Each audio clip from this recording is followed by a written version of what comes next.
On a fall night in 1987, a young woman was walking down the middle of a dark street in a rural Kentucky town.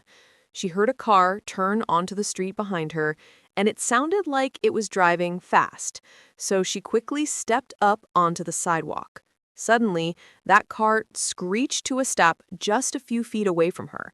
The car doors flew open, and before the young woman knew what was happening, someone had grabbed her, lifted her off the ground, and threw her into the back seat.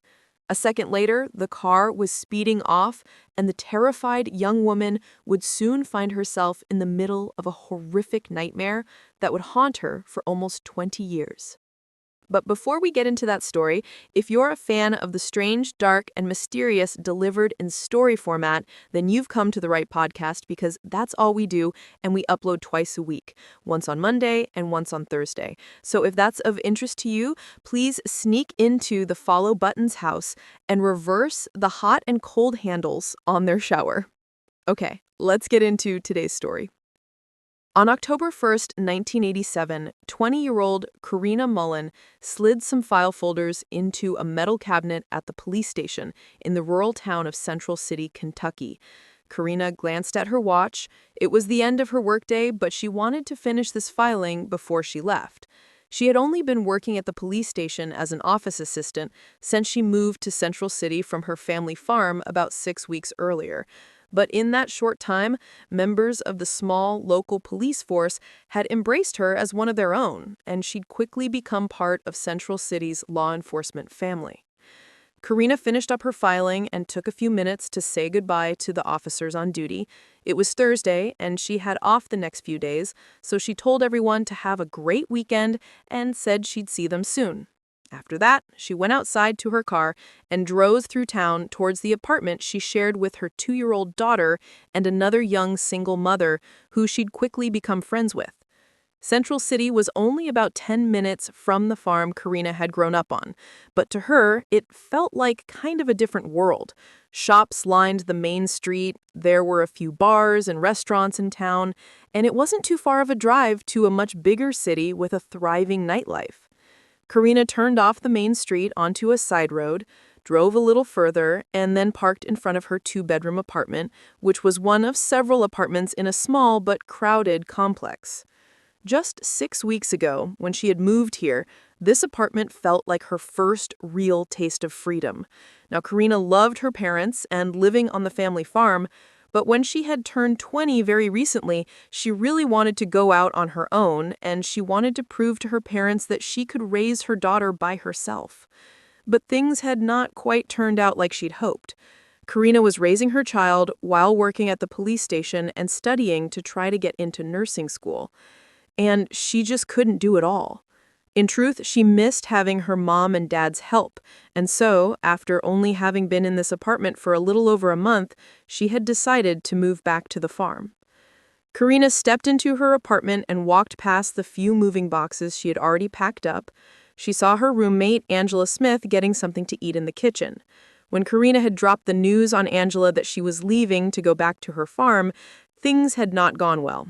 Angela felt totally blindsided. She couldn't afford rent by herself, and she had no idea how quickly she could find a new roommate. But Karina had told her she wouldn't just disappear overnight. She would take her time moving out, and she'd try to help Angela get situated with rent before leaving. And so, as a result, the tension had begun to ease between them. And this particular evening, the two women were less stressed than usual, because it was just them in the apartment. Karina's daughter was at the farm with Karina's parents, and Angela's ex had her daughter for the weekend. So Karina sat down with Angela in the kitchen, and they began chatting about work for a while. But at some point, Angela got a bit giddy and said she really just wanted to hear the latest gossip on Karina's boyfriend. Karina sighed and kind of laughed at herself. She'd recently broken up with her boyfriend, a guy named Jimmy Springer, who she'd had this on-again, off-again relationship with for 8 months. But almost in the same breath as talking about the most recent breakup with Jimmy, Karina told Angela that Jimmy was actually coming by later to spend the night. Karina knew this sounded sort of ridiculous, but even though she'd just cut Jimmy loose a few days ago, she was looking forward to seeing him that night when her daughter was gone and they could just be alone together. At 9 a.m. the following morning, October 2nd, a city worker was driving to a job not far from the center of town when he noticed something that seemed totally out of place. Behind the parking garage used by the street department, he saw an old 1977 Chevrolet car. This didn't make much sense because people from town normally never parked over here, and he knew this car didn't belong to anyone who worked for the street department. The worker parked his truck and hopped out. He wanted to make sure there wasn't someone in the car who might need help or something. He walked towards the car, and at first he didn't see anybody inside. But when he was just a few feet away, he got a good look at the trunk. And without thinking, the worker turned around, ran to the nearest open shop, asked to use the phone, and called 911. Minutes later, Lieutenant Billy Fields of the Central City Police Department arrived at the scene with several other local police officers. Fields got out of his car, he was in his mid-40s, and was one of the most experienced cops on the force. He saw the parked 1977 Chevrolet, and from where he was standing, it was clear there were blood stains on the outside of the trunk. When the other cops looked at Fields, and then over at the car he had just stared at, it hit them why he was so upset. They all recognized the Chevy. It belonged to their co-worker and friend, Karina Mullen. Fields walked closer to the car and he saw blood smears that went into the trunk, like whoever had been bleeding might actually be in the trunk. Lieutenant Fields noticed the trunk was not actually closed all the way, so he reached down and opened it, and as soon as he did, he shouted and just turned away. The other officers walked over to him and saw what he was looking at, and when they did, they all looked away too. They had just seen their friend, Karina, laying in the trunk, and she was obviously deceased. She was naked, covered in dried blood with cuts on her hands and neck. Her nose had been smashed in, and there were dark bruises covering most of her body. Fields and the other officers did their best to collect themselves. This was a small-town police force that dealt mainly with petty theft and domestic disputes. They occasionally had to tackle larger drug-related crimes in the area, but none of them had dealt with anything like this. Not to mention the victim was somebody they all knew and cared about. Fields told them he knew how upsetting this was, but they still had a job to do. So he and a couple of officers turned back to the trunk and did a more thorough search, while others opened the car and looked inside. Fields found a bloody comforter from a bed stuffed into the trunk next to Karina's body, along with jeans and a pair of women's underwear. There was a lot of blood in the trunk, but Fields said there would be a lot more if she was actually killed in the trunk or in the car versus being killed elsewhere and then moved to the car. The officers who had searched the rest of the car said they did find a few small blood stains, but nothing that would indicate the attack had actually taken place inside the vehicle. So, as a result, Lieutenant Fields and the others began to think that Karina must have been murdered somewhere else and then thrown into her trunk and dumped here. The bloody comforter could have been used to carry her from the murder scene to the car. And it only made sense that that comforter would have come from a bedroom. Later that day, after Karina's body had been removed from the trunk and the clothes and the bloody comforter had been bagged as evidence, Lieutenant Fields knocked on the front door of Karina's apartment. A young detective and several uniformed officers stood behind him. Karina's roommate Angela opened the door. Even though it was the afternoon, she looked like she had either just rolled out of bed or hadn't slept all night. Angela had met most of these officers before, and she knew they worked with Karina, and so she asked them if they needed Karina for something work-related. But Fields didn't waste any time. He bluntly told Angela that Karina was dead and the police needed to search the apartment. Angela backed away from the door, either too shocked or too scared to say anything. Fields told her to wait right there, and then he and the other officers stepped inside, and immediately they felt like they had found the murder scene. There was no sign of forced entry at the door, but they could clearly see bloodstains on the carpet. They followed the bloodstains down a short hallway to a closed door. Fields opened it, and when he and the others stepped inside, they knew this had to be Karina's bedroom. They saw photos of her, her parents, and her little girl. But they also saw a scene of complete horror. Blood spatter covered the wall above the bed, and the sheets looked like they had been soaked in blood. The officers also saw there was no comforter on the bed. There was no question this had to be where Karina had been killed. and so Fields sent the uniformed officers to canvass the apartment complex. The units were all close together, and the walls looked pretty thin. He thought somebody must have heard a violent attack last night. Fields and the young detective walked back through the apartment, and Fields barked at Angela to join them in the kitchen. Fields was usually a pretty easygoing guy, very calm on the job, but this case had already put him on edge. Fields and the detective sat down with Angela at the kitchen table, and Fields asked her when she had last seen Karina. Angela told him that they had both gone out to a club last night since neither of their daughters were home, and they had gotten back at around maybe midnight. They had been drinking pretty heavily, so they both went to bed not long after that. Fields snapped right back. He didn't care how much she'd been drinking. This was a small apartment, and the two bedrooms shared a wall. There was no way Angela didn't hear what happened in Karina's room, and there was no way she didn't see the bloodstains on the carpet when she finally woke up.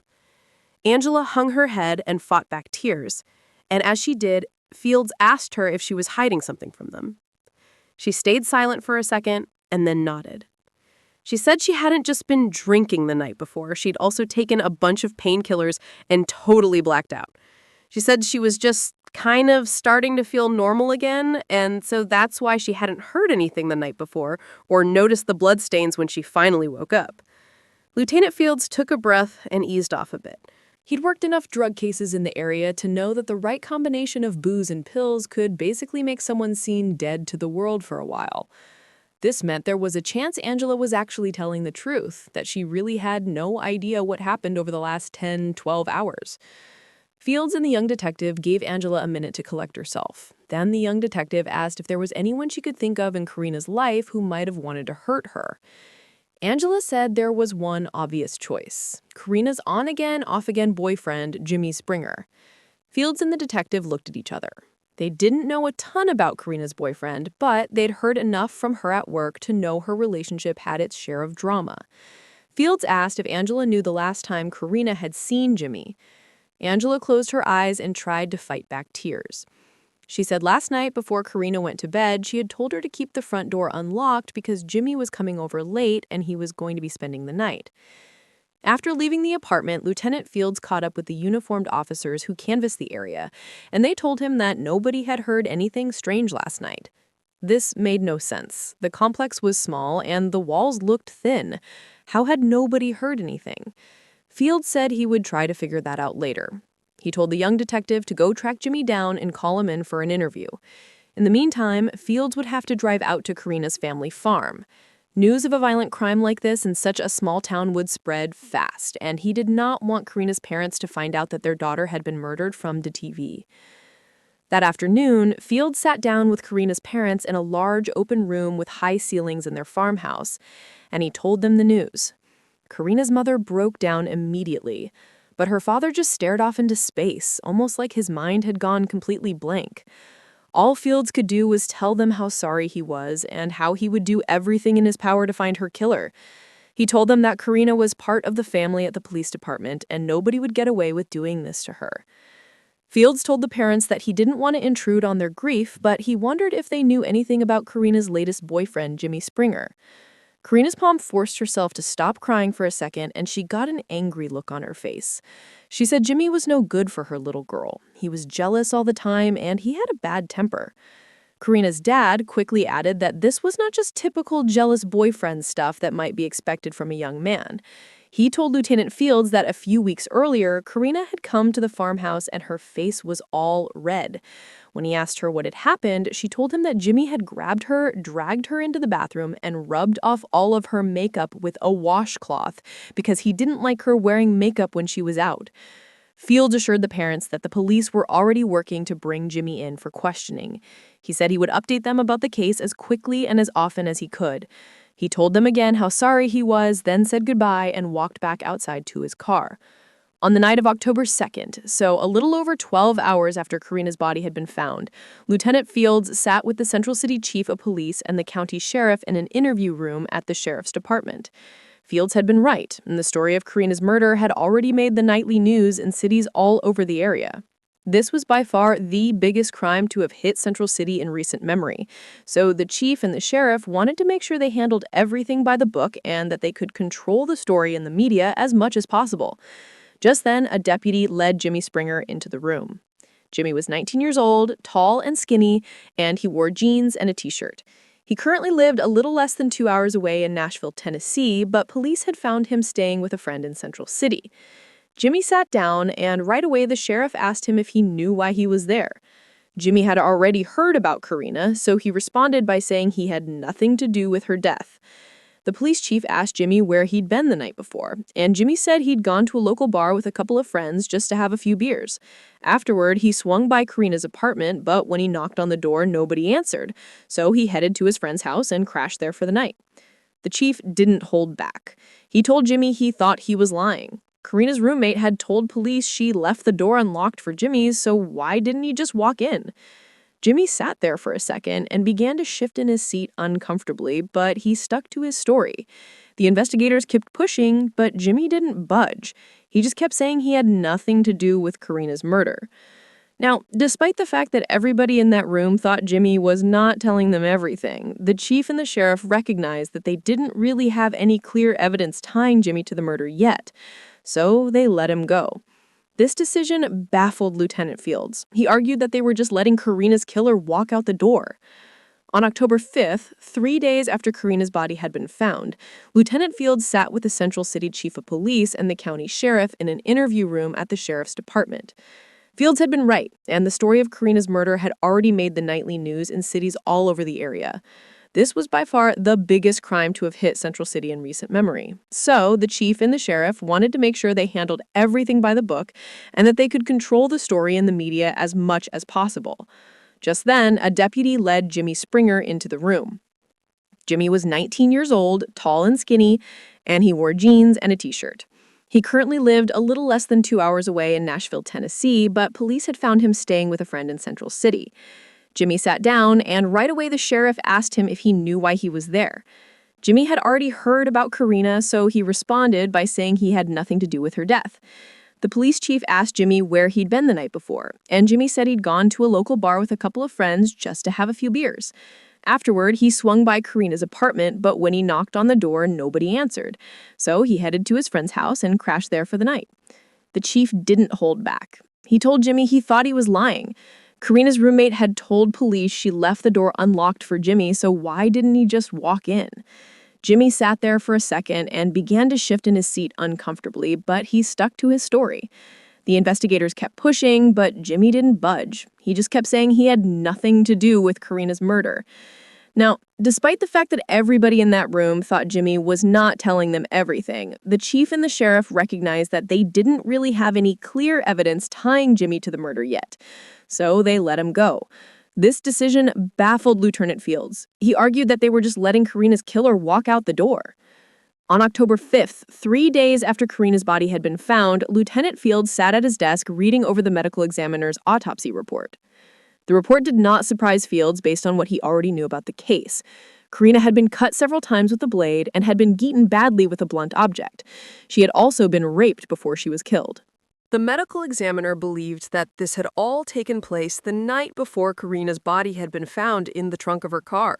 Lieutenant Fields believed this autopsy report made Jimmy look even more guilty.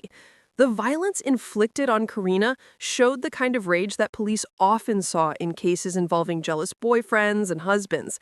But Fields had been told he couldn't go after Jimmy yet, so he had to be patient. The comforter, clothing, and other pieces of evidence found in the trunk of Karina's car and at her apartment had already been sent off to the state crime lab for testing, and Fields knew that those test results might help police close the case whenever they came in. While Fields read over the autopsy report again, an officer approached his desk and told him he'd just come across something important that had somehow gone overlooked. On the day before Karina's murder, a young man had called into the station, saying he witnessed someone threatening Karina with a gun. And this alleged gunman was somebody the police in town knew all too well. His name was Jeffrey Lee Boyd, and he was the biggest drug dealer in Central City. The fact that this had gone overlooked didn't actually come as a shock or anything to Fields. This was a small police force with limited resources, and as soon as Karina's body had been found, everything else had sort of gotten pushed aside. Fields knew Jeffrey Lee Boyd well enough to know that he and his crew of drug dealers were very dangerous. And so Fields didn't want to just go after Jimmy on potential murder charges unless he really had to. So he asked this officer to go find the witness and tell them to come down to the station. A little later that day, Fields met with this witness, but after only a few minutes of questioning, the young man's story began to fall apart. He went from accusing Jeffrey of sticking a gun in Karina's face to saying he actually wasn't positive Jeffrey had a gun at all, to admitting he hadn't even gotten a clear look at the man with Karina, so he couldn't even guarantee that it was Jeffrey. After the interview, Fields told his team it had felt like a big waste of time speaking to this witness. Jeffrey was definitely a known drug dealer, and he'd done prison time in the past, but that didn't automatically mean he was Karina's killer. And if the police chief felt like they didn't have enough evidence to go after Karina's boyfriend, Jimmy, then there was no way he was going to have them pursue a lead based on an eyewitness account that was flimsy at best. So, a few days into the investigation, the team already felt like they were treading water. And at the same time, Fields began receiving regular phone calls from Karina's dad, who was desperate for any updates. But Fields just kept apologizing and saying he had nothing new to report. On October 28th, so almost a month after Karina's murder, the police chief called Lieutenant Fields into his office and told him he had some big news. He'd just gotten a call from police in Nashville, Tennessee, and they'd picked up Karina's boyfriend Jimmy for stealing a computer from his work. They were currently holding him on grand larceny charges, but Jimmy had been talking a lot about the murder in Central City, and so they wanted the chief to know. And now the chief and the sheriff were going to Nashville to question Jimmy again. Fields felt a rush of excitement. He said he knew they didn't have any test results from the lab yet, but he was sure Jimmy was their guy. That night, Fields paced back and forth in the police station, anxiously waiting for any news. Most of the other officers waited with him. There was the sense that the chief's trip to Nashville was going to help bring this case to a close and finally get justice for their friend Karina. Finally, late that night, Fields' phone rang. He grabbed it, and he heard the chief's voice on the other end. And the chief said Fields was not going to believe what had just gone down in Nashville. Jimmy had not confessed to the murder, but he had admitted to going into Karina's apartment that night. Fields knew this was a huge deal. It meant Jimmy had flat out lied to the police the first time he spoke to them. But the chief said there was something way bigger than that. Jimmy said he had gone into Karina's bedroom and seen blood, but instead of calling the police, he had driven around town looking for Karina himself. And when he didn't find her, he just went to his friend's house and fell asleep. This had to be one of the most unbelievable, ridiculous alibis the chief or Fields had ever heard in their law enforcement careers. And so a few minutes later, when Fields hung up the phone, he felt this huge sense of relief. The chief and the sheriff were ready to put together a case against Jimmy because they, too, now believed he was the killer. On July 19th, 1988, so 9 months after Karina's body had been found, her boyfriend Jimmy went on trial for her murder. Some officers who worked in the state crime lab felt like this case had actually been rushed to trial because when the lab had finally tested evidence from the case, the results had not tied Jimmy directly to the murder scene. So the case against Jimmy was based entirely on circumstantial evidence. But Fields and other members of the Central City Police believed their case against Jimmy was still strong, and they expected a conviction.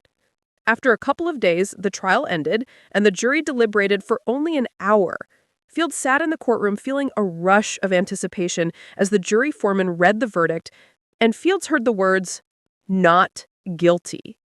Fields felt like he had just gotten the wind completely knocked out of him. He spent a huge part of almost a year doing everything he could to ensure that Jimmy would go to prison for killing Karina. Now, any hope of that was gone. The police officers filed out of the courtroom feeling utterly defeated and like they had failed their friend and her family. And with 9 months of work basically erased, they had no idea where to restart the investigation. During the weeks following Jimmy's trial, Lieutenant Fields felt like he was scrambling, but he and his team did decide to revisit the possibility that the killer could be Jeffrey Lee Boyd, that drug dealer who may or may not have threatened Karina with a gun. And this time, when they looked into it, they discovered something new about Jeffrey. He was close friends, and maybe even lovers, with Karina's roommate, Angela. The team immediately went back to their early notes from the case, and they quickly found something else they had missed. The medical examiner's toxicology report made it clear that no alcohol or drugs were present in Karina's body when she was killed. But Angela had told Fields and the other detective that she and Karina had been drinking heavily the night of the murder. Fields said he was frustrated with himself. These oversights could be chalked up to a small team handling a case that might be too big for them, but he apologized for what he saw as a massive misstep on his part. Still, they now had a clear connection between the drug dealer, Jeffrey, and the victim, and they now believed the victim's roommate had lied to them. So in August of 1988, 10 months after the murder, Fields brought in Angela for another interview.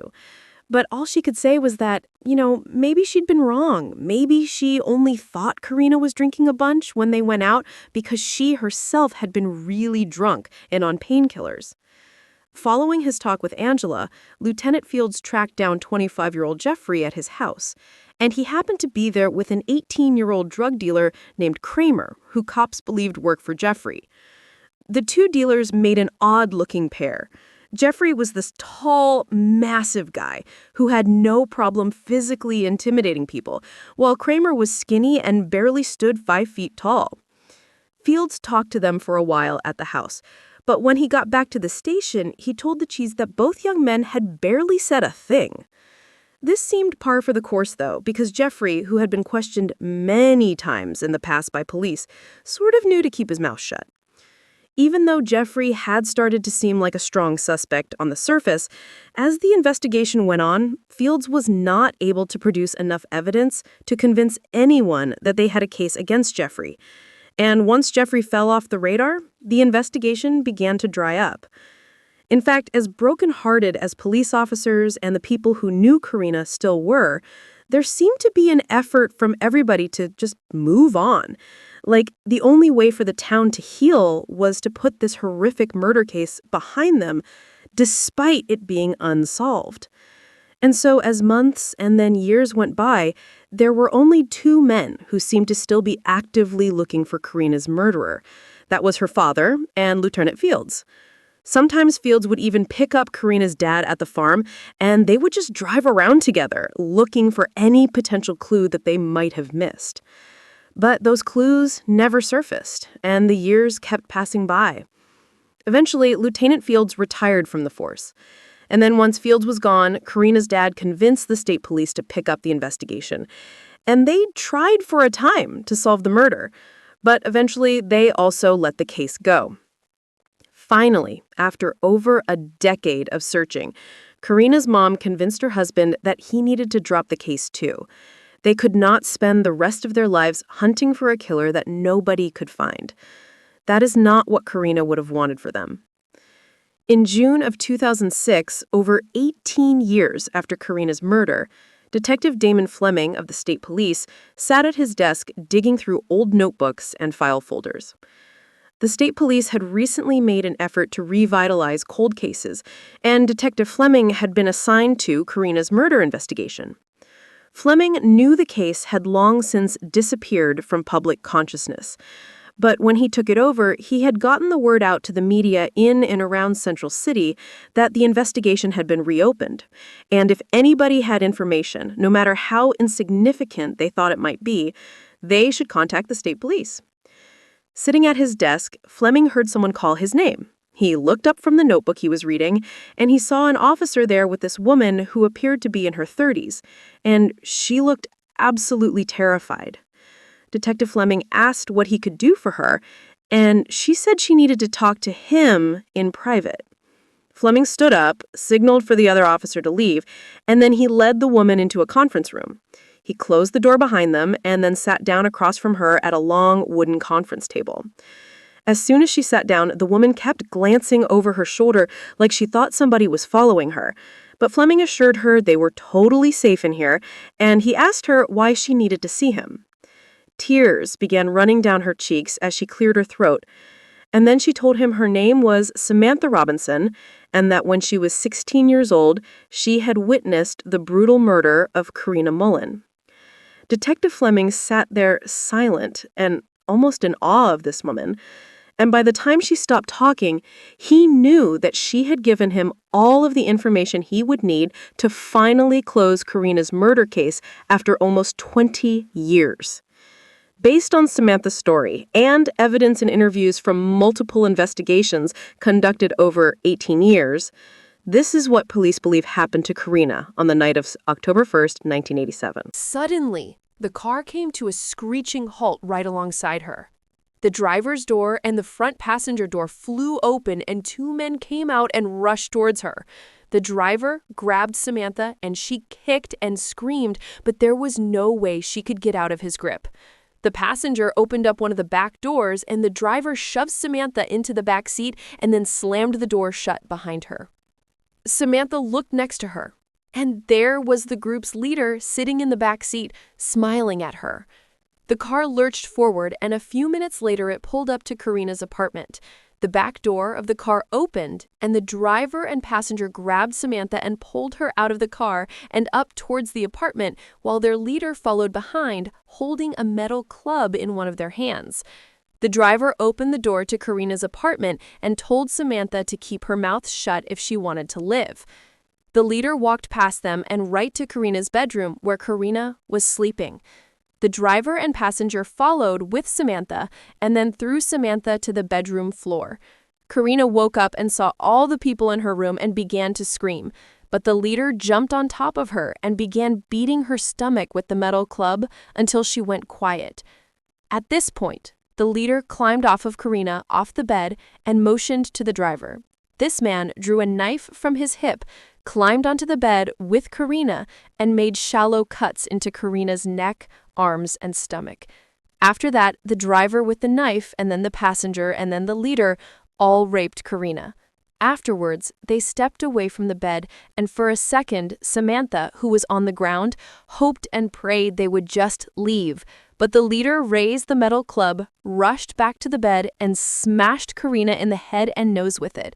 Karina's nose broke, blood sprayed all over the wall and ran into the sheets, and Karina began to choke, at which point the group just stood there and watched her die.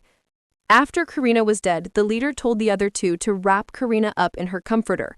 They followed the orders and carried Karina in her comforter out of the apartment. The leader picked up Karina's car keys off the bedside table, then yanked Samantha up off the floor and dragged her outside. The leader opened up the trunk of Karina's '77 Chevrolet that was parked out front and told the others to dump Karina inside of it. Then the leader handed the car keys to Samantha and told her if she drove them to the parking garage near the center of town, they might let her live. Shaking and terrified, Samantha did as she was told. She climbed into the driver's seat with the killers and drove them to a spot behind the parking garage in town and parked the car.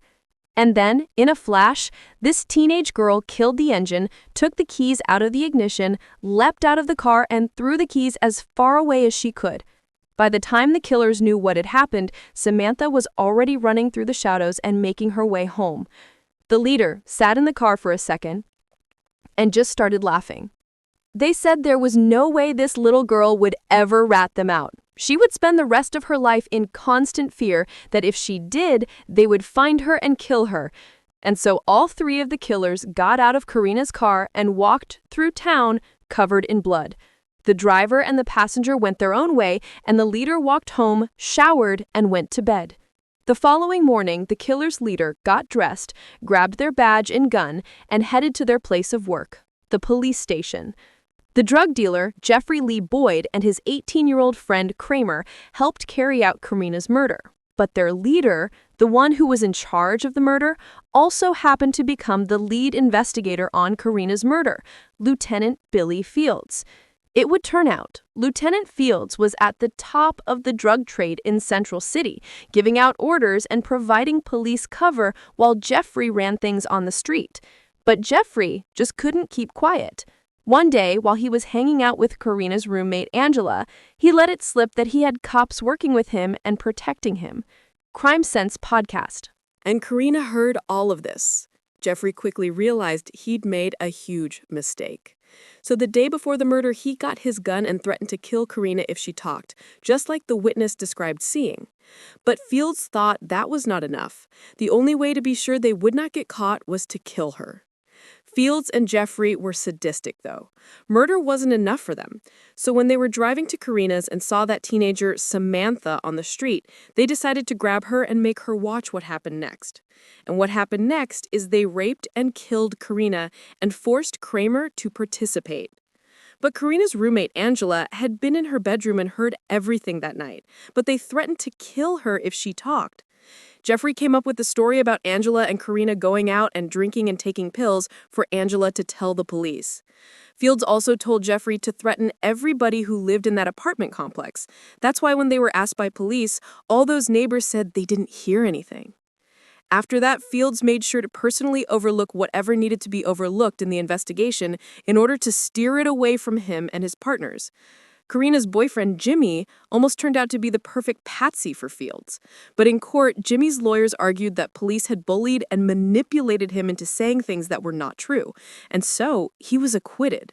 And after Jimmy was found not guilty, Lieutenant Billy Fields led the investigation into his own accomplices, but he made sure to steal evidence from the police station to make sure his accomplices didn't actually look guilty. So eventually the case went cold. It would take almost 20 years for Samantha to finally get over her fear of Fields and Jeffrey. When she heard the case had been reopened, she went straight to the state police and told them everything. She said she owed it to Karina. Angela ultimately aided the prosecution and was only charged with perjury. She did not serve any jail time. As for the killers, Kramer was sentenced to 60 years in prison, and Jeffrey and Lieutenant Billy Fields were sentenced to life. A quick note about our stories. They are all based on true events, but we sometimes use pseudonyms to protect the people involved, and some details are fictionalized for dramatic purposes. Thank you for listening to the Crime Sense podcast.